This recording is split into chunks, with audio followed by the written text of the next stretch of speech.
warahmatullahi wabarakatuh. Perkenalkan, kami dari kelompok 5 akan menjelaskan mengenai anatomi fisiologi sistem reproduksi wanita.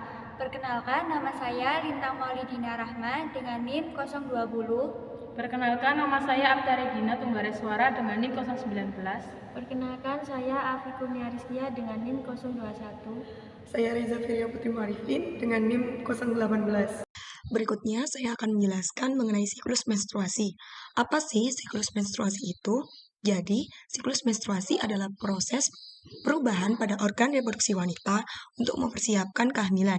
Jadi, kita bisa lihat pada gambar berikut, organ reproduksi wanita. Di sana terdapat otot pada rahim yang disebut myometrium, dan di bagian dalamnya terdapat lapisan endometrium. Selama siklus menstruasi terjadi perubahan pada endometrium, di mana endometrium yang kaya akan pembuluh darah ini akan menebal. Sementara di sisi lain ada yang namanya ovarium, yaitu indung telur yang akan mempersiapkan sel telur untuk proses pembuahan.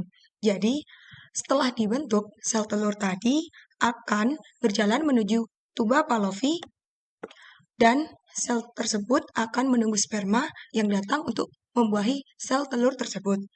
Dan jika terjadi pembuahan, maka akan terbentuk yang namanya zigot di dalam rahim yang tadi sudah dipersiapkan. Jadi, endometrium yang tebal tadi adalah untuk mempersiapkan pembuahan sel telur dan untuk tempat bertumbuhnya zigot, yang kelak zigot ini akan bertumbuh menjadi janin lalu menjadi bayi. Lalu, apakah yang terjadi kalau seandainya sel telur tersebut tidak dibuahi? Nah, yang akan terjadi adalah sel telur yang tadi menuju ke rahim atau endometrium akan meluruh karena tidak dibuahi. Jadi, endometrium beserta sel telur tadi akan keluar melalui vagina dan terjadilah proses pendarahan pada wanita. Perdarahan ini biasanya terjadi 2-7 hari. Saat proses menstruasi, maka darah yang keluar sekitar 30-50 cc. Ada juga yang menyebutkan sampai 80 cc. Proses menstruasi terdiri atas 4 fase. Jadi, yang pertama adalah fase mens atau fase pendarahan yang terjadi sekitar 2-7 hari. Jadi, hari pertama sampai hari ke-7 itulah saat Anda mens. Lalu, yang kedua adalah fase folikuler. Kemudian ada fase ovulasi, dan yang terakhir adalah fase luteal. Baik, berikutnya akan saya jelaskan fase-fase tersebut. Yang pertama adalah fase menstruasi. Agar lebih mudah, saya berikan contoh seorang wanita yang sedang melalui siklus menstruasinya. Panggil saja Putri. Jadi, mari kita anggap Putri menstruasi pada tanggal 1 November dan bersih atau berhenti pada tanggal 7 November. Nah, inilah yang disebut dengan fase menstruasi.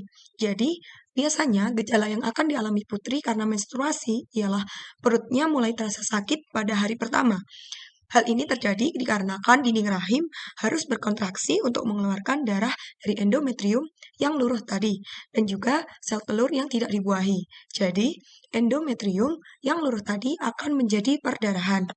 Nah, prosesnya terjadi sekitar 2-7 hari. Apa yang akan terjadi pada Putri di masa-masa tersebut? Nah, seperti yang sudah saya jelaskan tadi, Putri akan merasakan sakit pada perutnya karena rahim yang berkontraksi. Kemudian terjadi gangguan mood atau bete.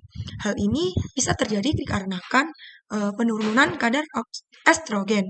Jadi, estrogen yang menurun akan menyebabkan si Putri menjadi lebih lemas, kemudian bad mood, kurang percaya diri.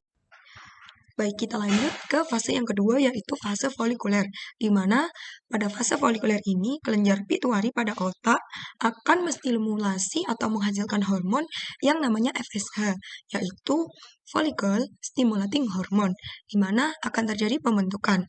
Jadi, ovarium akan membentuk sel telur atau ovum. Nah, pada fase ini juga terjadi peningkatan kadar estrogen. Akhirnya, si Putri menjadi ceria kembali. Peningkatan kadar estrogen ini terjadi secara perlahan.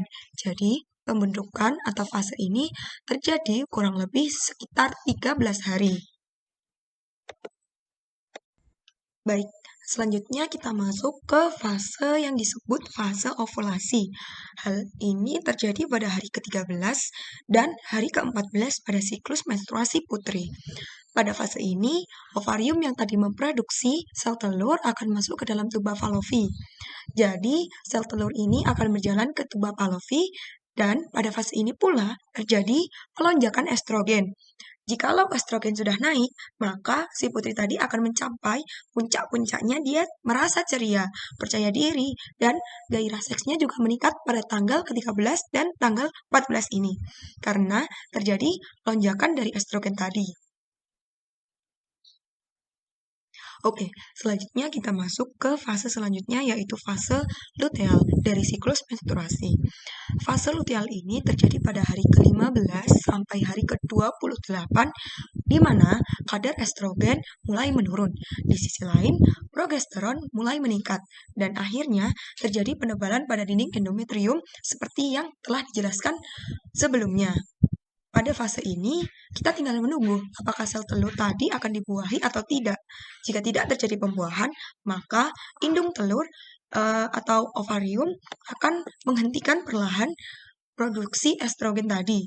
Jadi, si putri akan mulai merasa galau, tidak percaya diri, dan sebagainya. Kemudian di sisi lain, karena perubahan hormon tadi, wajah si putri juga kemungkinan akan timbul jerawat, dan kemudian si putri juga akan suka makan makanan yang tinggi karbohidrat. Kemudian fase luteal ini akan berlangsung terus sampai ke hari ke-28. Dan jika tidak terjadi pembuahan tadi, maka akan masuk ke fase menstruasi lagi, yaitu fase perdarahan karena dinding rahim yang tidak dibuahi tadi, lapisan endometrium yang sudah mulai menebal, luruh. Jadi, begitu terus siklusnya setiap bulan selama 1 kali. Lalu, jika ada pertanyaan, apakah siklus menstruasi ini selalu terjadi 28 hari?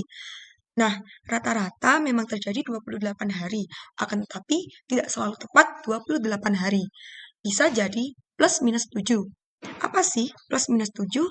Jadi, siklus menstruasi yang normal adalah 21 sampai 35 hari. Dan dikatakan tidak normal apabila terlambat, misalkan di bawah 21 hari atau telat sampai 37 hari ke atas selama 3 bulan berturut-turut. Nah, itu baru dikatakan tidak normal. Jika telatnya hanya di bulan ini saja, mungkin karena ada faktor lain yang mempengaruhinya seperti stres atau olahraga yang terlalu berlebihan. Untuk Anda para wanita, saya memiliki saran agar Anda membuat agenda seperti berikut ini. Yang pertama, membuat kalender agar kita bisa mengecek apakah siklusnya normal atau tidak. Yang kedua, kita harus rutin berolahraga untuk memperlancar aliran darah serta menjaga keseimbangan hormon.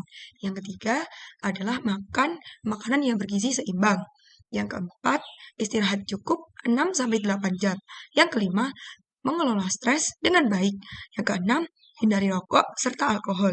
Yang ketujuh, bagi yang memiliki nyeri haid, kita bisa mengantisipasinya dengan mengompres perut dengan menggunakan air hangat.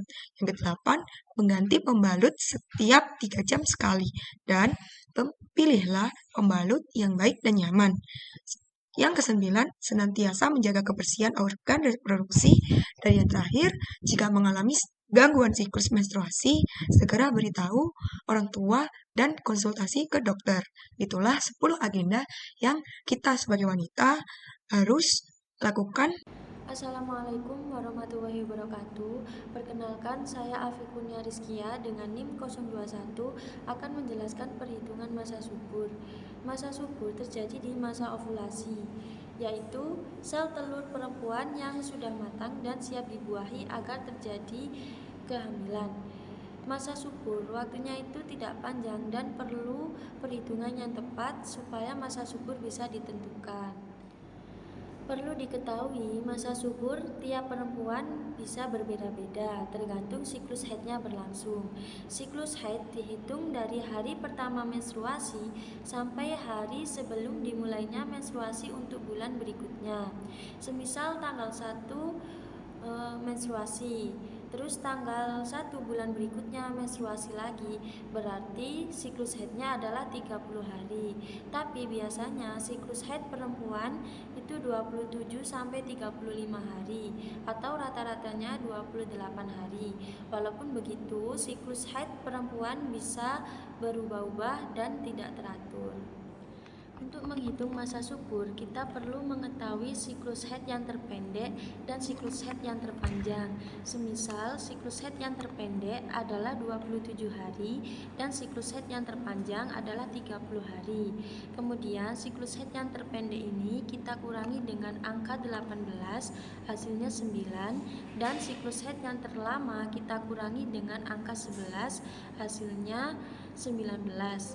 Nah, angka ke-9 ini menandakan bahwa masa subur dimulai pada hari ke-9 dan angka ke-19 ini menandakan bahwa masa subur akan berakhir pada hari ke-19.